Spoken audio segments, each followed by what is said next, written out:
আজকের এই ভিডিওটা অতি গুরুত্বপূর্ণ। দেখা মাত্র প্রত্যেকটা বাংলাদেশী নাগরিক এটা ভিডিওটা শেয়ার করে দিবেন, কারণ আমি যে তথ্যগুলো দিচ্ছি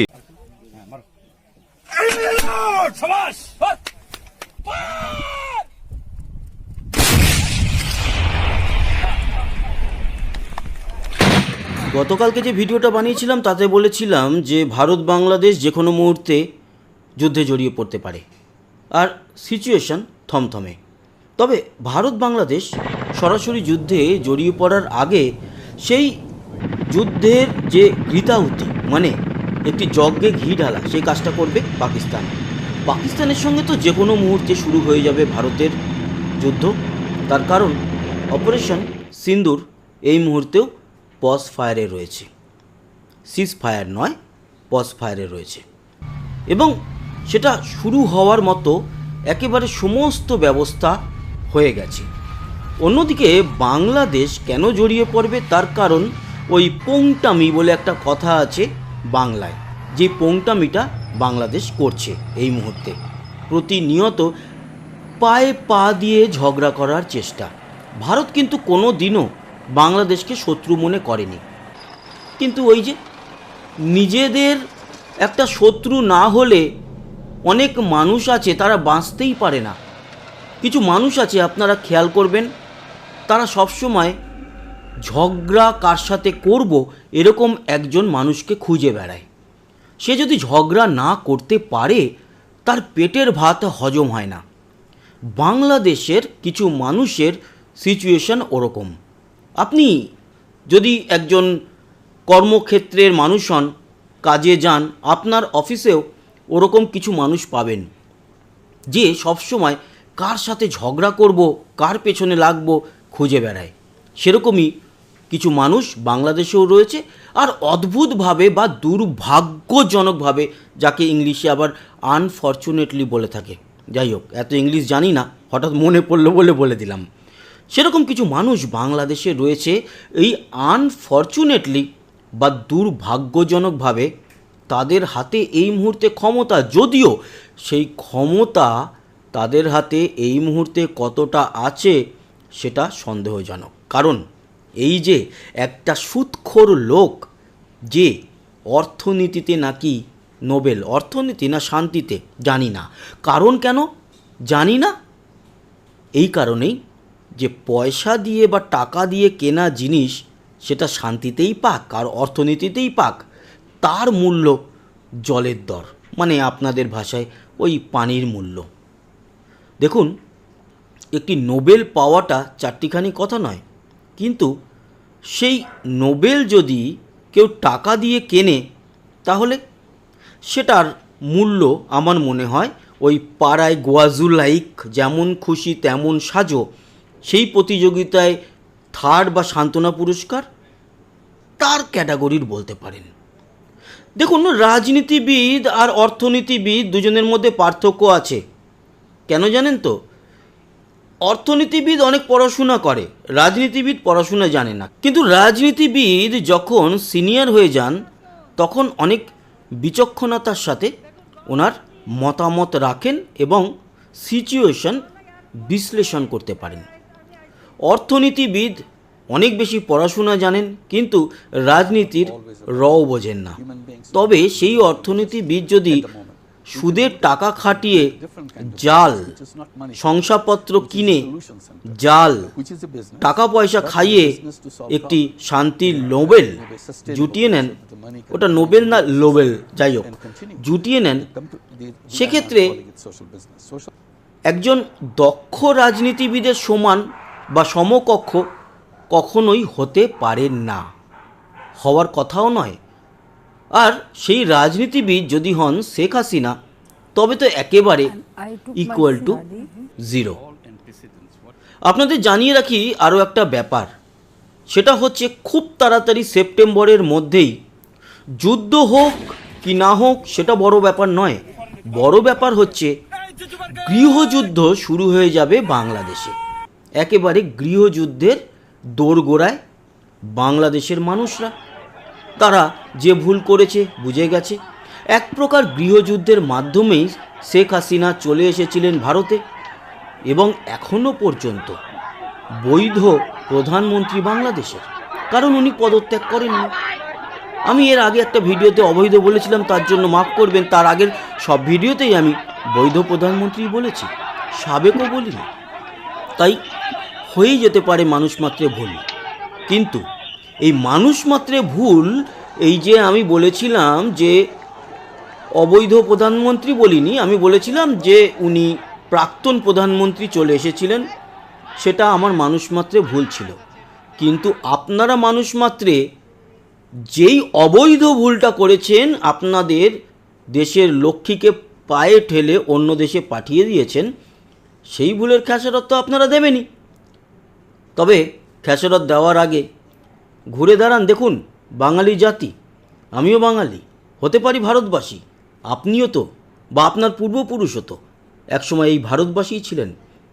বাংলা বা বাঙাল, এটা তো আমাদের ভারতেরই একটা অঙ্গরাজ্য। সেরকমই আপনারা হয়তো রাজনৈতিক চালে আলাদা হয়ে গেছেন, আলাদা করা হয়েছে, কোনো অসুবিধা নেই, আলাদা তো সুখে শান্তিতে ছিলেন। কিন্তু আজ এবার আপনার বাংলাদেশি বাঙালির ঘুরে দাঁড়ানোর পালা। যেরকম আমাদের পশ্চিমবঙ্গও আমাদের ঘুরে দাঁড়ানোর পালা, আমাদেরও এখানে খুব একটা ভালো সিচুয়েশন নেই, কিন্তু বাংলাদেশের সিচুয়েশনের থেকে তাও বেটার এই মুহূর্তে। আমরা তো ভারতবর্ষের একটি অঙ্গরাজ্য হিসেবে আছি, অতএব ভারত আমাদের মাতা, ভারত আমার দেশ, আমি ভারতীয়, আমি গর্বিত একজন ভারতবাসী, আমি আমার ভারতের সঙ্গে আছি, থাকব এবং আমৃত্যু থাকব। এই ভারতেই যেন আমি মৃত্যু বরণ করতে পারি। সেরকম আপনাদের অনেকেরই বাংলাদেশে জন্ম, তাই আপনারও সেটাই দাবি বা সেটাই ইচ্ছা যে আপনি মুসলিম হন বা হিন্দু হন, আপনার যেন চিতা জলে কিংবা আপনার কবর যেন বাংলাদেশের মাটিতেই হয়। কিন্তু ভগবান না করুক, আপনি যেদিন আপনার জীবনের শেষ দিনটা পালন করবেন, তারপরে বা সেই সময়টায় আপনার বাংলাদেশ থাকবে কি না সেটা ভেবেছেন? আপনি বাংলাদেশে জন্মগ্রহণ করে পূর্ব পাকিস্তানে আবার মৃত্যুবরণ করবেন না তো? আপনার কবর বা জানাজা, কিংবা আপনার যদি হিন্দু ধর্মাবলম্বী হয়ে থাকেন, আপনার চিতা পূর্ব পাকিস্তানে জ্বলবে না তো? কিংবা পূর্ব পাকিস্তান হলে বা হয়ে গেলে আবারও সেখানে হিন্দু হিসাবে আপনি আর মৃত্যু অবধি, মানে আপনাকে যতদূর জীবন দিয়েছিল ততদিনও আপনি বাঁচতে পারবেন কি? যদিও জন্ম মৃত্যু উপরওয়ালার হাতে। তাই ঘুরে দাঁড়াতে হবে। দেখুন, যে কোনো সময় মানুষের দুর্ঘটনা ঘটতে পারে, মৃত্যু আসতে পারে, কিন্তু আপনারা জেনে শুনে একেবারে ৭৬-এর মন্বন্তরের মতো নিজেদেরকে যে জায়গায় সঁপে দিয়েছেন, সেখান থেকে ঘুরে না দাঁড়ালে আপনাদের যে সিচুয়েশন তৈরি হতে চলেছে, সেইখানে আপনি নিজে তো মরবেন, আপনার ভবিষ্যৎকেও মেরে যাবেন। অতএব আপনার ঘুরে দাঁড়ানোর এখনও সময় রয়েছে। প্রশ্ন অনেকেই আমাকে করেছে, শেখ হাসিনা কি ফিরছেন? দেখুন, সেপ্টেম্বরে মারাত্মক সম্ভাবনা আছে এবং সেনাবাহিনী হস্তক্ষেপ করতে চলেছে। সেনাবাহিনী খুব তাড়াতাড়ি হস্তক্ষেপ করবে, সেটা আমাদের ভারতের না, বাংলাদেশের সেনাবাহিনী হস্তক্ষেপ করবে। এবং তারা আলটিমেটাম দিয়েছিলেন, যে আলটিমেটামটা হচ্ছে যে ডিসেম্বরের মধ্যে ভোট করে নতুন সরকার দেশে আনতে হবে। সেখান থেকে পিছিয়ে গেছে। অতএব সেনাবাহিনীরও কিন্তু একেবারে তাদের যে ধৈর্য, সেটাও বিচ্যুতি ঘটে গেছে। ফেব্রুয়ারি সেখানেও হবে না, এরকমভাবে গোলাতে থাকবে। অতএব কতদিন আর গোলাবে? যত গোলাবে তত আপনি পিছনে যেতে থাকবেন, আর পিছনে যেতে যেতে আপনার দেয়ালে এমনি পিঠ ঠেকে গেছে, আপনার দেয়ালও থাকবে না কয়েকদিন বাদে, অবৈধ বলে আপনার বাসাটাকেও ভেঙে দেবে। এবং তারপর আপনি কি করবেন? এমনিতেই তো আপনার এই মুহূর্তে হাড়ির হাল। সকালে আপনি কি খাচ্ছেন সেটা আপনিই জানেন, দুপুরে কি খাচ্ছেন আপনিই জানেন, আর রাতে কি খাবেন সেটাও আপনি জানেন।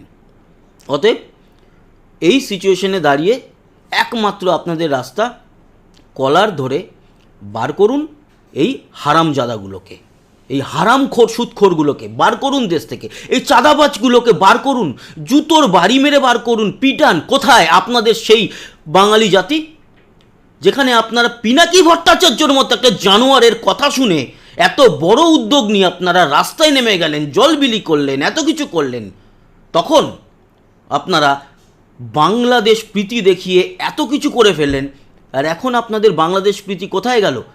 এই পিনাকি ভট্টাচার্য কি আপনার বাবা, আব্বু লাগে আপনাদের?